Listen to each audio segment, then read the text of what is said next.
Welcome to today's SCLA Continuing Education webinar called Get Ready, Stay Ready. We are so glad you're here. This webinar will provide valuable support to librarians facing intellectual freedom challenges. Today's presenter is Valerie Bird-Fort. Valerie Bird-Fort is an instructor for the School of Information Science at the University of South Carolina, a PhD student in language and literacy at USC, and the coordinator for Cocky's Reading Express, USC's literacy outreach program. Valerie, you do so much, and we thank you so much. So go ahead and take it away. All right. Thank you for allowing me to be here today. And I know we have a small group in person. So if you do have questions, feel free to put them in chat and I'll try to answer along if I can, so that we can make this more of a conversation as we go along. But as Lisa said, my name is Valerie Bird-Fort and I am an instructor at the University of South Carolina. I teach children's literature for pre-service teachers and children's materials for future youth service librarians and school librarians. And as Lisa said, I am also the coordinator of Cocky's Reading Express, which is our literacy outreach program. And in addition to all of that, I am also the project manager for Get Ready, Stay Ready Community Action Toolkit. And I am so happy to share it with you today. Before I share the toolkit itself, however, I want to discuss some things that we can all do ahead of time before we even need the toolkit. And so that's what I will start with. So I'm going to share my screen and pull up our presentation and get started. Let me get this full screen.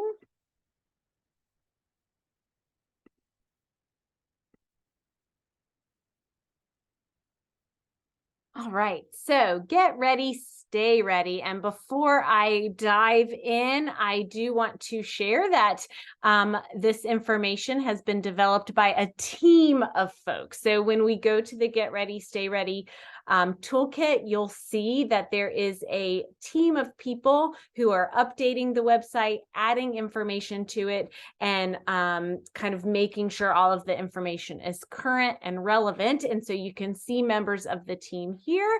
And then today I am presenting the information to you.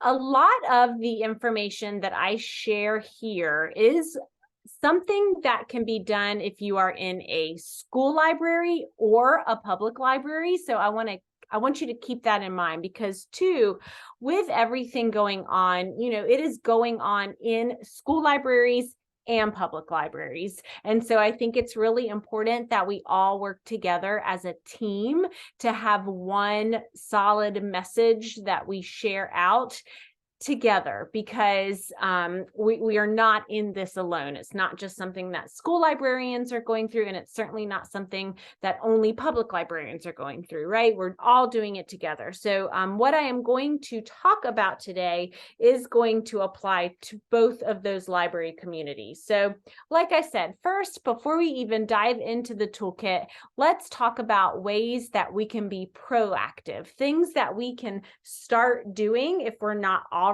doing right now. So first, displays. Don't be afraid to have rotating displays in your libraries that openly support things that you're scared of. Don't leave them up for extended periods of time, however. If you offer a wide variety of displays that cover a wide variety of things, you are showing the depth of your collection and can showcase your support for all kinds of things, some of which your community probably supports, and some that you might not even support. It's important to let your community know that you are there for all of your patrons and not just for certain groups. Make sure your displays are varied in that they can, let me rewind, my mouth and my brain don't want to connect, right? Make sure your displays are varied in that they coincide with a month's theme, like Pride Month, but don't just keep displays to specific months, right? Make sure all displays offer a wide variety of representation regardless of the month's themes. For example, a Pride Month display should also have books by and about disabled characters. We can have a variety of different books, even when it's within a theme. Have volunteers. A lot of you may have teen programs or other kinds of volunteer programs. Allow those groups to create displays. It's a great way to get them involved. There is an example here of a school librarian who shared that they have a student volunteer who loves doing displays. And when they do the displays, it always garners a lot of attention. And so that's kind of something to think about. You know, we are grown-ups, right? And so who better to create these displays of what teens especially are going to want to read than other teens, right? So I think that's a really great idea to get those volunteers involved in that way. Some other things to think about: don't label books with identity-based subject headings.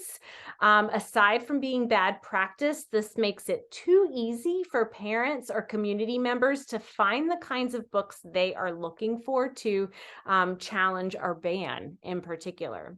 Make them do the hard work of finding titles and hunting them down. Create ways for your patrons to find these books by offering a physical list they can look through while in the library. Canva has so many wonderful themes that make it really easy to make really attractive displays and lists, right? This presentation was created in Canva, for example. So if you pull together certain subjects like LGBTQIA titles, and you put them in a list that folks can look through when they're at your library, it'll make it harder for folks just to kind of search the catalog. Although too, that's just kind of a two-edged sword, right? Because we also still want it easy for our patrons who do need those resources to find them without looking at a physical list. So this is a suggestion that you can consider.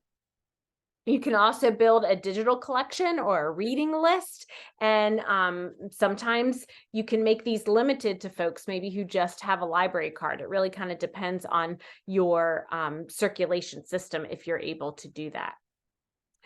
At the beginning of this, again, a lot of things I'm going to say here are good for a school library audience and for a public library audience, but this tip is for the beginning of the school year. So when students come in for their first library visit, you can discuss with them how it's your job as a librarian to build a collection that has something for everyone in the building. Some books may not be something they are interested in or even agree with, and that's okay. Some books might not be for them, but they are for someone else. Ask them to talk to you if they find a book they are concerned about. Explain how just because something isn't for them, that doesn't mean we are going to keep it from everyone else. If it's not for them, they can choose to just not read it. To be clear, this is not to say your library should be claiming neutrality or keeping books with harmful or dangerous content, but it is important that all patrons feel like they have access to the library's materials. And while that's a great tip for a school librarian at the beginning of the year, all of the students come to see you, right? But there are times when teachers will bring their classes to the public library. So I think that could be something that you share when those students come into your public library. And then also, I think some of this is very good for when the public librarian goes out to speak to classes or to other community groups. So I think this information is very important. Offer privacy covers for students if they want to check out a book with a cover that might signal that it's LGBTQIA+ or something else with potential to offend. This also is a way for students to read a book they might be embarrassed to have their friends see them read. It's also just fun. Kids don't get to use book covers anymore. You can even have them make their own in a maker space. Offer it to them as a fun option and do not say it's to hide your book. So how fun would that be, especially now that summer is here in just a week or so, right? You all will be very busy with your summer reading programming. And I know here, my Richland library often has tables set out with either crayons crayons and paper or different activities that kids can do while they're in the library. I think making a book cover is a really neat idea. And then what a clever way to kind of hide a book they might not want others to see that they are checking out. Make sure you do have a library task force or some sort of team in place. A lot of you have teen groups or even like other community groups that you might work with to help out with programming and other things. Make sure you have that in place if you don't have that in place already. It can include teachers, parents, community members like business owners, and children. Students should be on that team also. The team does need to meet to discuss the library program, programming ideas, and offer feedback. You can talk to them about the purpose of a library and use the information from ALA and AASL, like the Library Bill of Rights. So you want to create a team that you can bounce ideas off of, basically, right? And then later on, you'll see that it's a great idea to have that team in case a challenge comes up.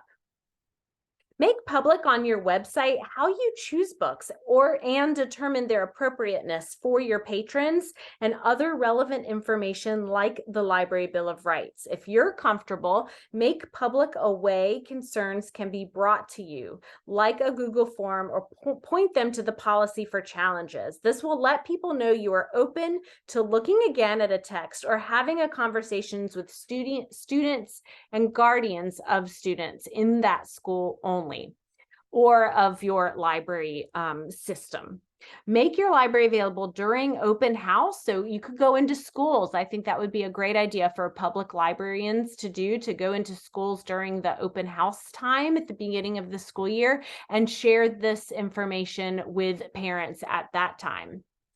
And I do want to go back to this idea of making it public on your website, how you choose books, and then how folks can go if they do have a challenge or something they would like for you to reconsider. I spoke on a panel in North Carolina last month, and on that panel were folks from the local public library system. I can't recall which library system it was. I do apologize, but they had a great idea, I thought, where they have a system in place where there is a group from a variety of branches in their library system, and that group is the group that kind of reviews any books that have been challenged. So that is a group that stays consistent, and it is consisted of folks that work at the library, and they have had situations where a book comes up and maybe it was something they wanted to reconsider. So just having that team can look very different, and then also having that information, how people can very quickly see how your books get selected, very quickly see how, if they do have a complaint, they can put in a challenge, because it's not that we want to take that away from folks. You know, that's something that libraries have always done. We've always had our reconsideration policies. We've always had challenged policies in place, but it's just recently in this environment that those are kind of being taken advantage of, right? And so we have nothing to hide. We are all doing exactly what we are supposed to be doing. So just make sure that it is very easy for everyone to see that information on your website or be able to ask for it.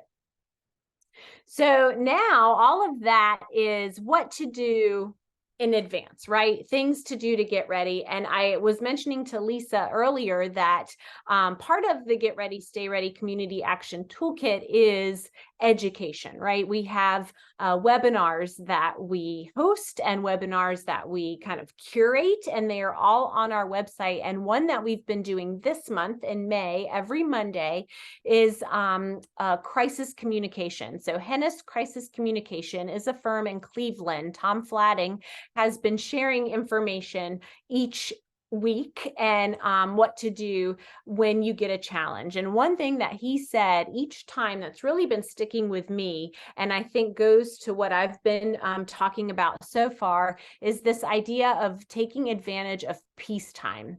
So right now, if your library, you feel like you're good, you haven't had any challenges, you're still, you feel like you have a very diverse collection, and you're still making sure of that diverse collection. And it's kind of cool right now, right? Now would be a good time to take advantage of that peacetime. Make sure that you have those policies in place. Make sure that you have them in place for not only your physical library, but for your digital presence as well. And I'll show you where to find those webinars. We've been recording them and then posting them right away because there's a lot of great information for that. And it definitely connects with what I've been talking about. So now if somebody does challenge a material or there's something that happens, what can you do? These are the reactive. So it has happened, and now what? So first, and going back to that library team, contact them and let them know what has happened. And then also, first thing, go to your policy and make sure you know the steps. So if you are in a branch library, that might mean that you need to contact somebody at your main library. But the time to know who to contact is not when it happens, right? It's before it happens. So you want to go ahead and make sure if nothing else is taken away from this webinar today, that you know exactly what to do when someone comes up to you and says, this book is garbage. Why is this in the library? You need to know what you need to say and who to go speak with. And so again, that should be in policies that you already have in place. But so if somebody comes to you, contact that team and follow those policies. Now, what if you don't have a policy? Maybe you are from a very, very small library system, or maybe that policy that you have just has not been updated in years and years and years, or for whatever reason, you don't feel that policy pertains to your situation. Then there are still things that you can do. So at the very least, have all the people on that library team that you have gathered, have them all read the book. Start there. Make sure that everyone who is involved, including the person who has challenged it, make sure they've read the whole entire book, because sometimes that alone could change their mind, right? A lot of times I'm noticing that people are taking, illustrations, they're taking parts of books out of context, right? They're not reading the whole entire book, which then it might open their eyes and help them to understand where that little snippet is coming from. But make sure everybody reads the book. Contact your state's library organization. So South Carolina, of course, we've got the South Carolina Library Association. We have the South Carolina Association of School Librarians.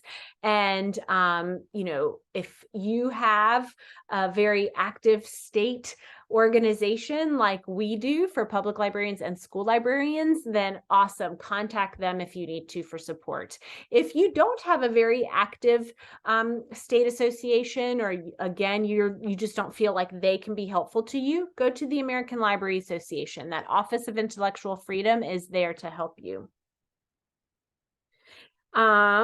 The next slide is continuing. Well, first I do want to read this quote. So, remember that courage doesn't always roar. Sometimes courage is the little voice at the end of the day that says, I'll try again tomorrow. So if you are already in a situation where you are having to deal with book banners on a regular basis, or challenges of books on a regular basis, there's lots of situations. I see that someone from Beaufort is here, for example. I know that the school district there, or the schools, are getting lots of pushback, and there are very active vocal groups challenging and banning books, are trying to, right? And so a lot of the folks there are always at school board meetings. They're always speaking out. And so that can be exhausting. And sometimes you just need to take a break, and you need to know that sometimes it can be a quick email to somebody. It can be nothing for a day, and then you come back to it tomorrow. So that's just something to remember too, that all of this can also be really, really hard, because I think sometimes when we get a challenge, or we hear something on social media, we see something on social media, hear something on the news, we take it personally, especially when somebody comes to you and says, this book is garbage, why is this in the library? I know that if that were to happen to me, and when I was a school librarian, I had parents who came up to me and did not like a book for whatever reason, and I took it personally, right? We can't take this personally. So this is just really a quote to remind you to take care of yourself too. This is very hard work. So let's shift a little bit, and we're going to focus on proactive portion of library programming. So frontline advocacy.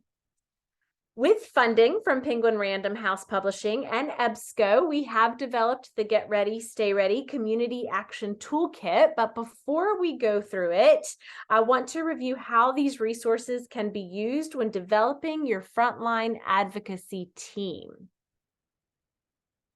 While the term frontline initially was coined by the military to describe troops at the forwardmost point in the battlefield, literally the soldiers facing the opposing army, frontline has been more recently, it has become an expression that is used to describe individuals who interact with the visible forefront of any situation. So this is like the folks who tend to be the face of your library, right? Whoever's sitting right at that information desk when you walk into your library, or who's ever sitting just anywhere, like the first person that someone sees when they walk in, right? That would be the frontline folks.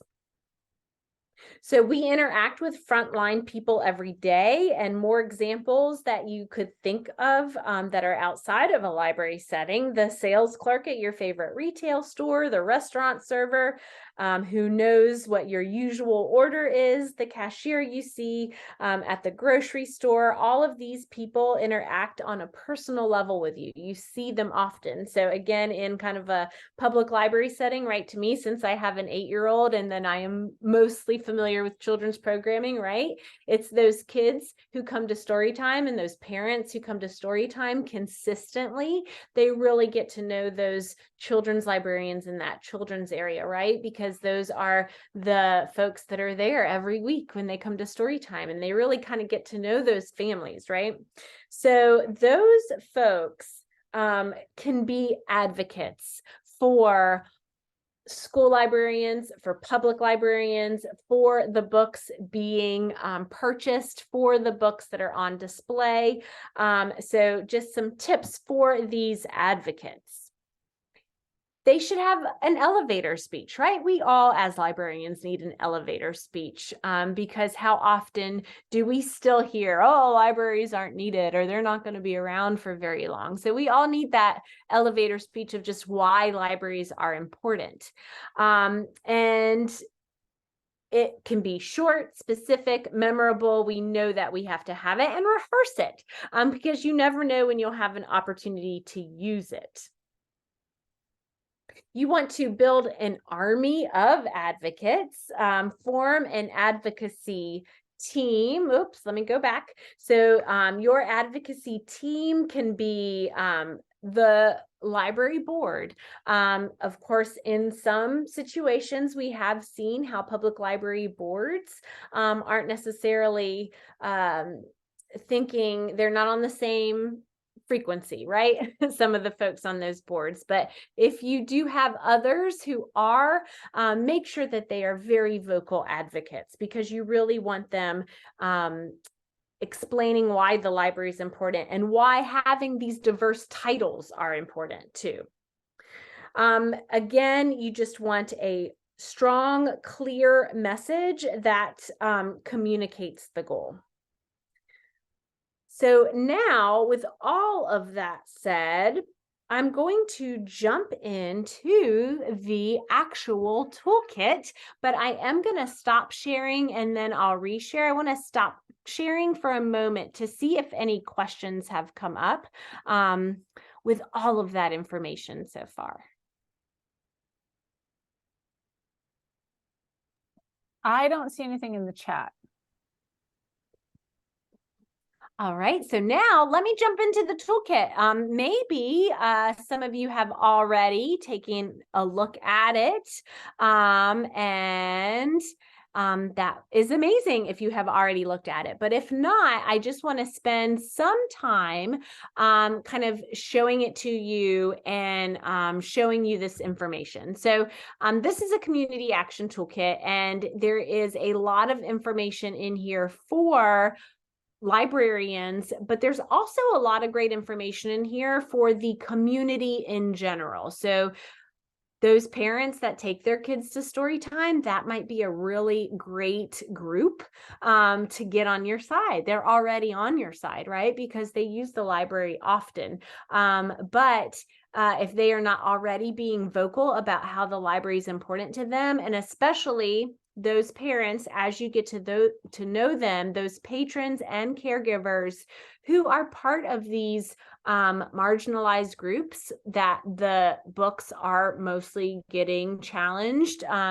You know, we know that LGBTQIA is one of the most challenged topics. So if you have patrons who feel comfortable being vocal and being an advocate for you, and they are part of that community, I think it's wonderful for them to share their stories, but then also ask them for their stories they might not feel comfortable sharing themselves. And then two, how much are they already carrying that burden, right? So we can share these stories for them, or again, it can be part of that quiet advocacy where maybe they're writing a letter and somebody else reads it, or maybe they can send an email to a board, a community board member. So again, this toolkit is for many different groups of folks. So the Get Ready, Stay Ready toolkit. So it's getreadystayready.info. And the first thing you see is just information about what the Community Action Toolkit is. And then these boxes all have so much information in them. And you could take like a whole afternoon kind of going through each of these boxes and then walk away with tons of information, or even better, maybe like taking a week or two and going through one at a time so that you don't get too overwhelmed. But I'm going to kind of just highlight things that are in each one. So resources by library organization. So of course, a lot of this are things that chances are you have looked through already. There is a lot of information here from the American Library Association, but you can see there's also different resources from different organizations as well. Oregon State Library. There is one from North Carolina, the North Carolina School Library Media Association, Parent School Library Advocacy Toolkit. I will do a quick little plug for the South Carolina Center for Community Literacy Intellectual Freedom Resources link. That is my office, and that is my team putting together those resources. And that is definitely a librarian-facing page. So if you are in South Carolina and you have a challenge, please don't hesitate to reach out to us through this website, and I will click on it just for a moment so that you can see. It'll send us an email, and we've got support flyers that we can send you for several books. And if we don't have one for a book that has been challenged for you, we will make one for you. So that is just a plug for something that I am directly involved in, but there are also many more resources here. There are handouts when you go down to the bottom, so those can be very useful for you. And then each page at the end has recommend a resource. So if you know of a resource that you don't see on one of these pages, please feel free to recommend it to us and we will add it. Resources for civic engagement. If you are not very familiar with politics and like what's going on at your local state house. This is a great page for you to explore in more detail. And one thing that I do want to highlight from this, something that we are keeping track of, I'm going to scroll down to the bottom, this state legislative action tracker. So we've got folks on our team who are going through and checking these bills to see, what is happening. So you can see that they are updated. This one was signed into law April 4th.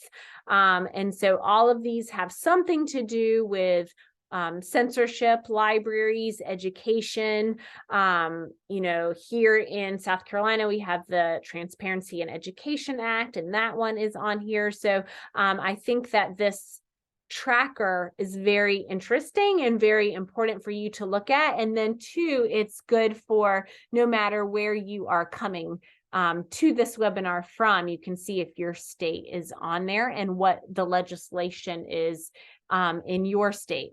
Resources for LGBTQIA plus material support. So again, we know that this group is a very heavily challenged group, right? The books about LGBTQIA, books by authors who are LGBTQIA, those are the ones that are often being challenged. So these are some resources for that group in particular, and for allies as well. Let me go back.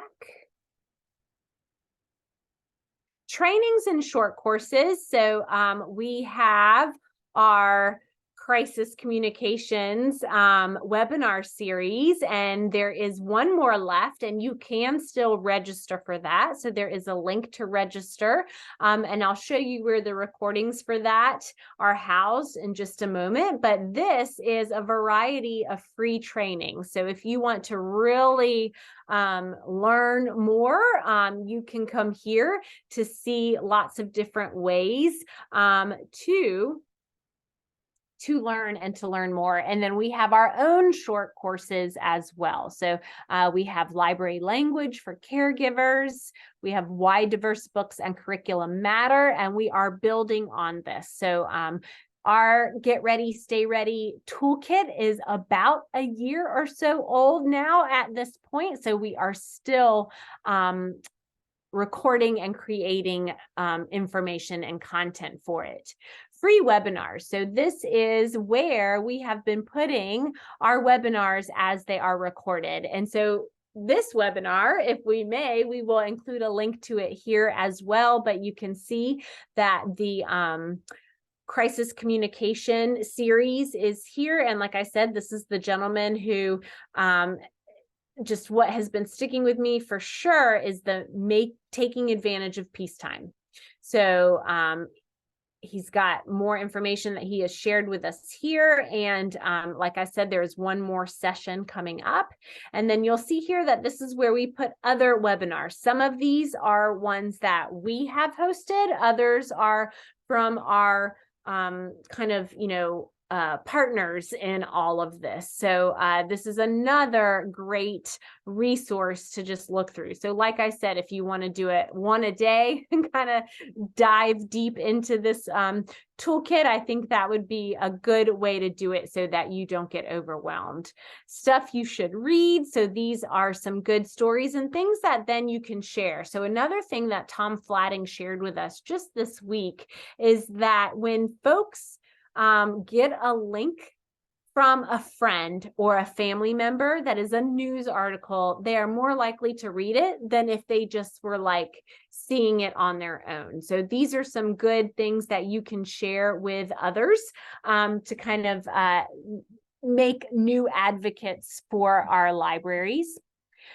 Resources for diverse collections. So this, for sure is for the librarians, right? And I think it's important too for community members to see, but this goes to my point earlier about making sure that you have somewhere very easy to locate. You've got information about why you're selecting the books that you select, your selection policy, how books end up on the shelves to begin with, but this is a good place for you to go to get ideas on how to word that, right? Why we buy what we buy. So this is from a school librarian, but again, I think that all of this information can be applied to public librarians and other library settings as well.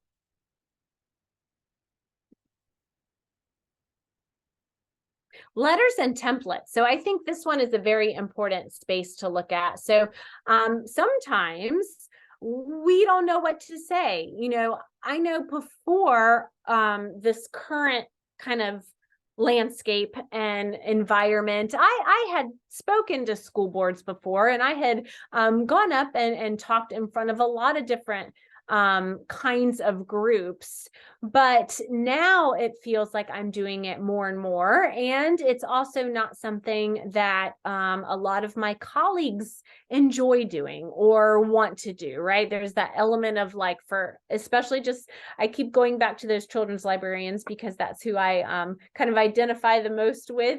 A lot of my friends and my teacher friends also, they are fine in front of children, and they can talk all day in front of large groups of children, but put them in front of groups of adults and it gets really scary, right?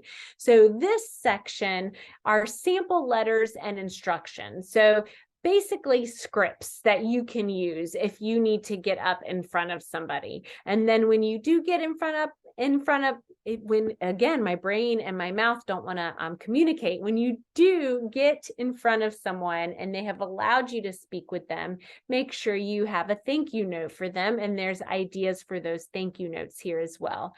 So there's a lot of great templates here. And I also want to put another plug back into the South Carolina Center for Community Literacy. We also have, if you go to responding to concerns, there are some templates and some ideas of things to say. So both of these resources have that for you, because even though you know what you want to say, it can be really hard to like put it together, especially when you're nervous. And when you do get up in front of folks, I do encourage you to make sure you type out what it is you want to say, and don't try to just like go up there and say, well, I'm passionate about this. I know that it's going to come across and I can, I'm just fine without writing it down. Do write it down. I have my notes written down here today, and it's just a good idea because you never know when you'll end up feeling a little nervous and forget what you want to say, right?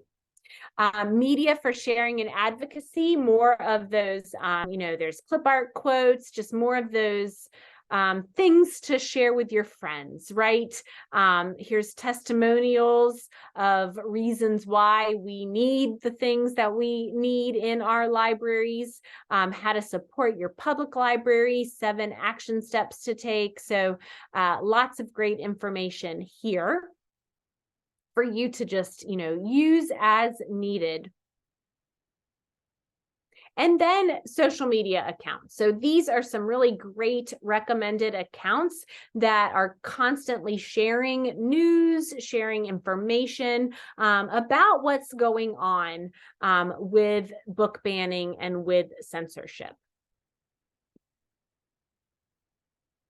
And then I should have started with this, but you can meet the team of the folks who have put all of this together. And like I said, there are lots of us. So we are definitely keeping this website fresh with new content as needed.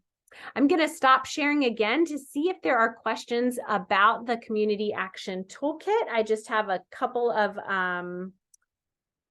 couple more things in my presentation, but I do want to get questions before I go further. Valerie, I was wondering if you could maybe talk about recent challenges that you've had, and kind of, I know you can't maybe share a whole lot, but to give an idea of the assistance.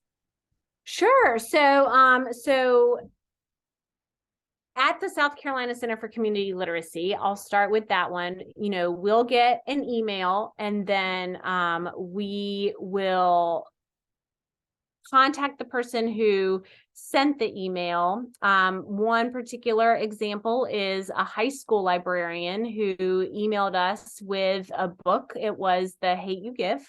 And that book is definitely a top challenge book. I think it was on the American Library Association's most recent list of 13 this go around of the top challenge books. So it was The Hate U Give. So what we did, my colleague and I, is we put together a resource flyer for that book.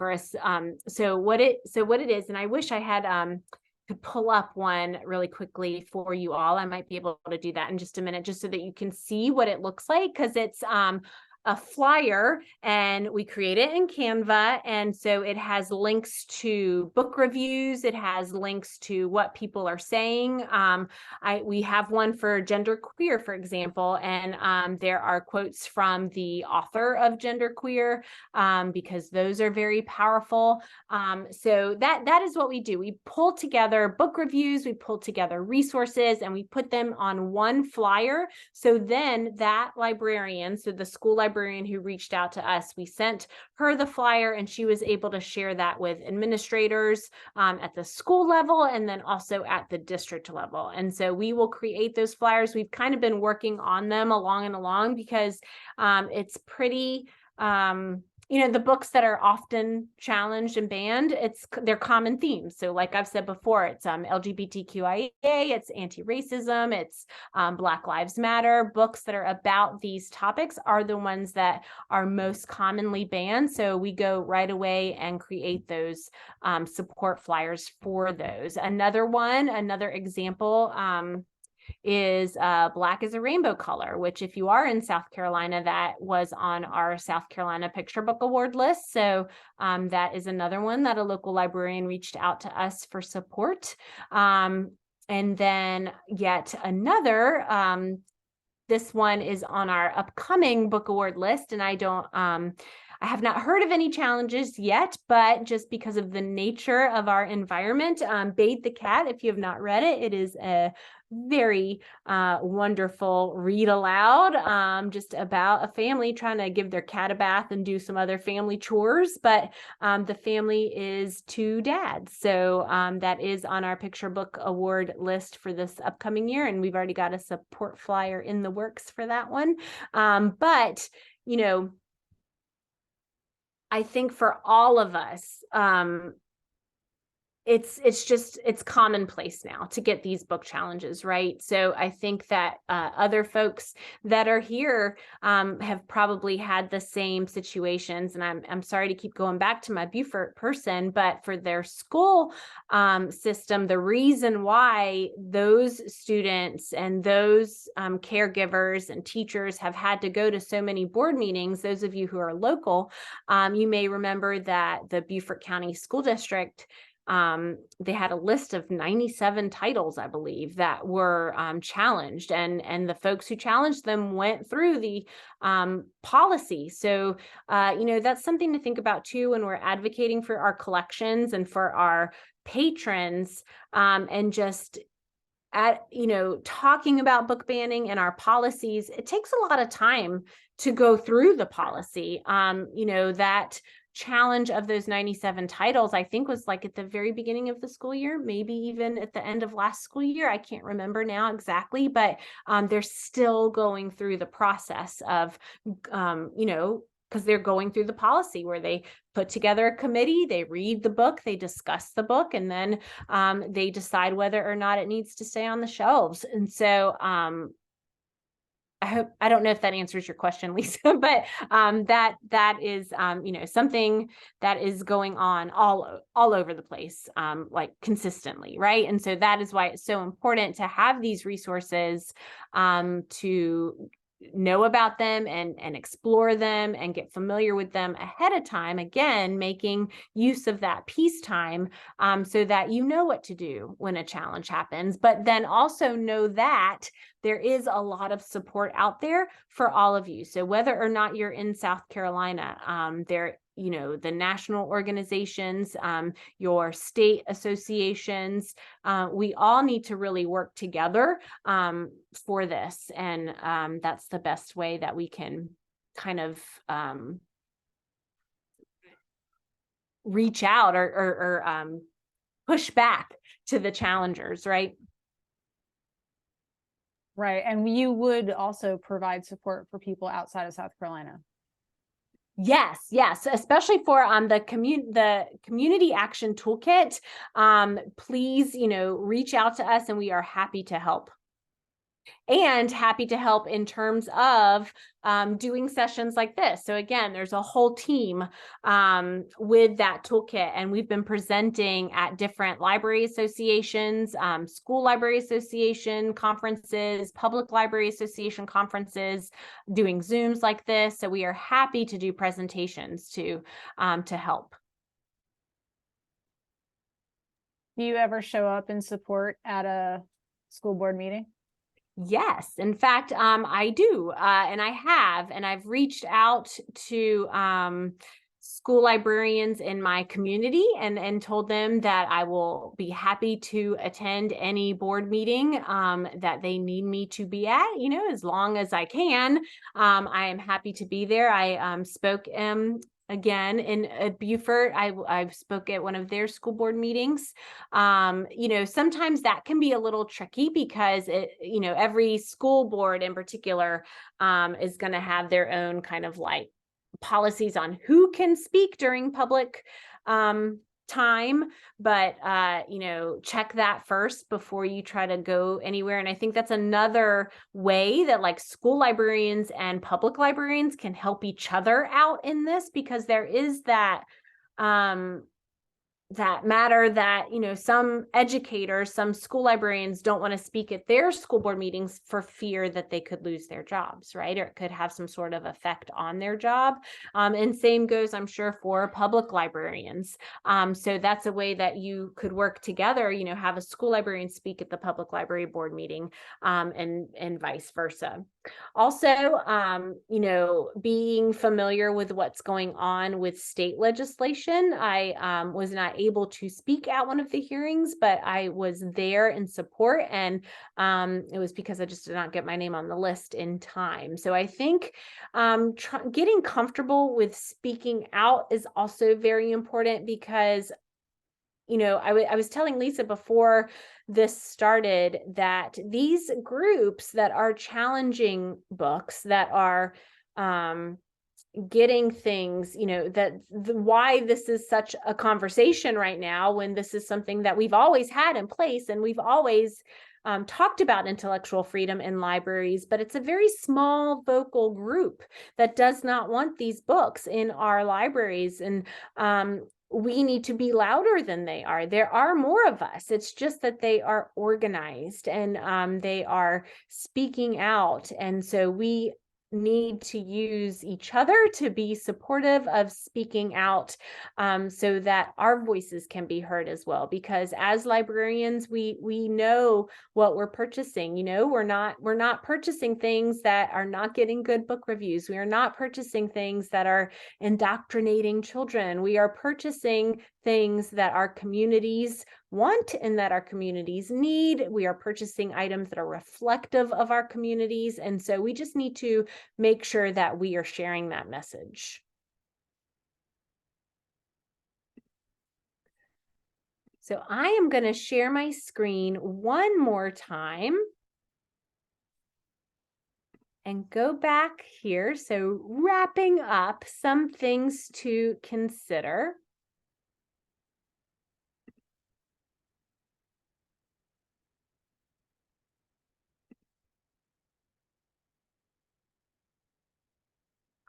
So this can be tricky, right? For all libraries, make sure you are still purchasing and you are still displaying books, even if you fear some kind of backlash. You are the professional. And if you've taken time to read or research the books and you feel they are a good fit for your community, then stand by that. Do not bend before there is an issue. If you have a strong challenge and collection development policy procedures, make sure they are being followed. If they aren't, don't be afraid to push back and get your constituents involved. So this goes back to those policies and procedures, making sure you follow them, but then also making sure everyone else follows them. You know, especially in school libraries, I've heard plenty of stories of school principals, for example, coming in and saying, ugh, I've heard about this particular title in the news. Do we have it? If so, let's remove it so that we don't have to deal with that.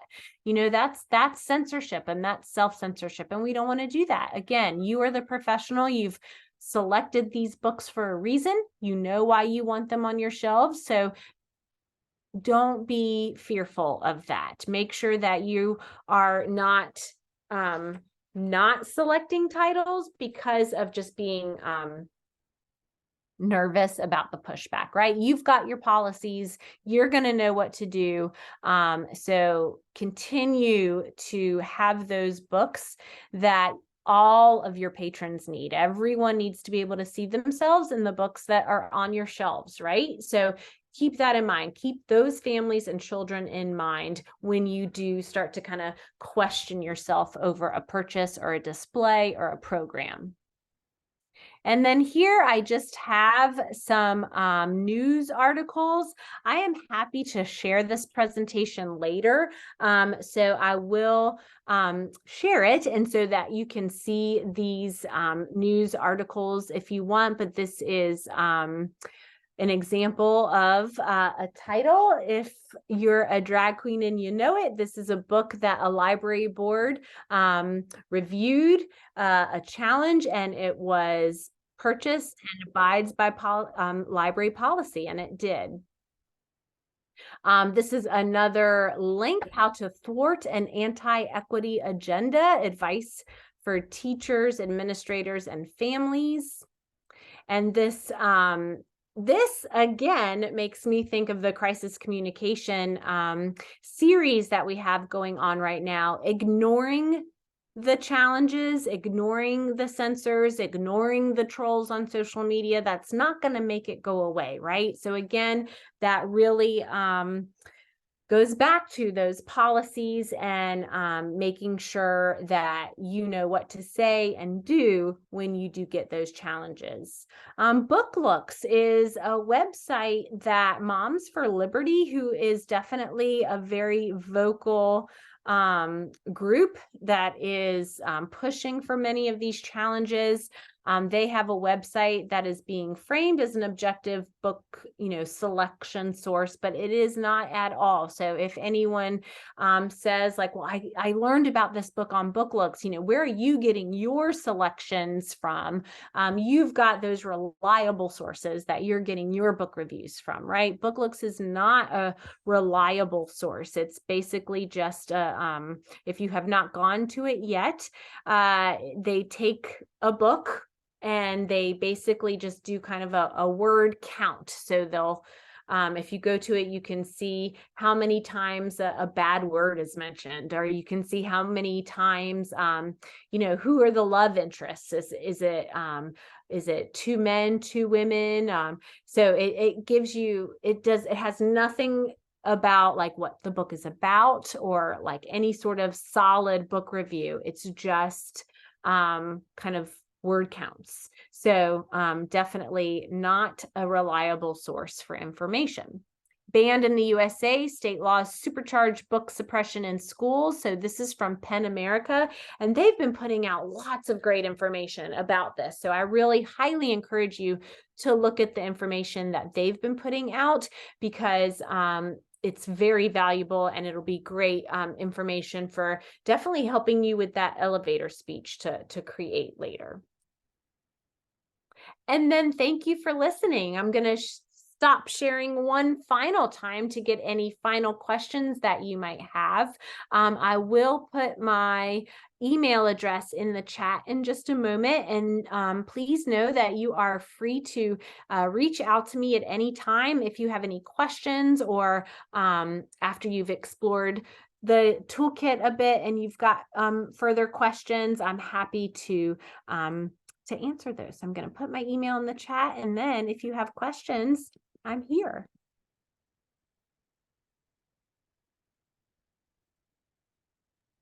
Valerie, what do you think of the future landscape for this? Like, I know you can't really see the future, but Right. Well, what's your read? My read is it could really get worse before it gets better. I think that the best way to handle it is, really vote for folks that are going to support libraries, that are going to support the right to read. I think that's one way that we can kind of continue to fight against this. I also think that just staying strong to what is the right thing to do, and staying strong in terms of getting those resources that all families need and all patrons need. But I don't think it's going to go away anytime soon. I think that the challenges, and I think censorship, I think it's it's a conversation that's going to continue to occur.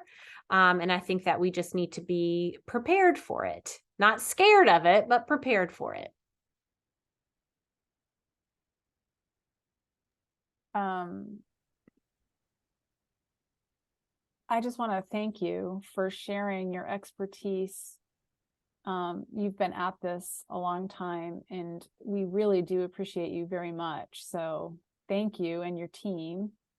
Well, thank you. And I also want to say, again, I know I've mentioned that we are going to continue building information and adding information to the toolkit. And one thing to look for in the future is we have a student group working with us to create some things that young adults and students can do to be proactive in book banning and censorship and speaking out for libraries. And be on the lookout for that, because I think it'll be a great resource for your teen groups in particular.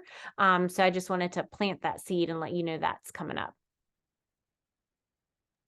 Thank you.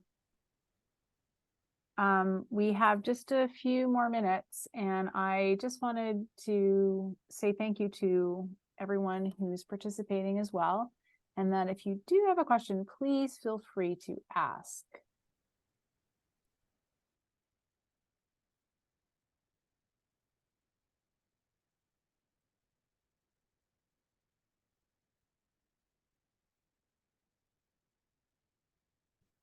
Thank you so much. Well, thank you again, Valerie. We do appreciate you very much. And yeah, thank you for inviting me to speak about this. Yeah, so important, so important. So we appreciate you. Yes, thank you so much. And thank you everyone for being here. Again, I will just say that you can find more information on the SCLA website at scla.org. So thank you so much. Have a great day, everybody. Thanks. Bye. Bye.